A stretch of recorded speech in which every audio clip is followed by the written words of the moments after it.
Hello everyone, আজ করব হালকা পাতলা পটল চিংড়ি। রসুন দেব না কিন্তু।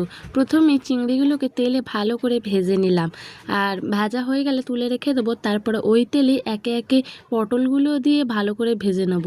আর না, পটলগুলো না ভাজলে পটল থেকে কাঁচা গন্ধ বেরোয়, তার জন্য পটলগুলো ভালো করে ভেজে নিলাম। তারপর ওই তেলে আলুগুলো দিয়ে দেবো। আর আলু কাটতে গিয়ে অনেকটা বেশি হয়ে গেছিলো, বেশি আলু দেওয়া হয়ে গেছিলো, ভাবলাম তুলে রাখবো কিন্তু আর তুলে রাখিনি। তারপর আলুটা ভাজা হয়ে গেলে তেজপাতা কালো জিরে দিয়ে দেবো, দিয়ে পেঁয়াজ কোচানো দিয়ে দেবো, দিয়ে ভালো করে নাড়িয়ে চাড়িয়ে নেবো।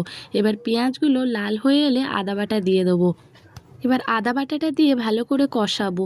কষানো হয়ে গেলে পরিমাণ মতো নুন, হলুদ গুঁড়ো আর সামান্য লঙ্কা গুঁড়ো আর সামান্য জিরে ধনের গুঁড়ো দিয়ে আর একটা টমেটো দিয়ে দেবো, দিয়ে ভালোভাবে কষিয়ে নেবো। এবার কষানো হয়ে গেলে ওই পটল আর চিংড়িটাও দিয়ে দেবো, দিয়ে আরও কিছুক্ষণ ভালো করে কষিয়ে নিতে হবে।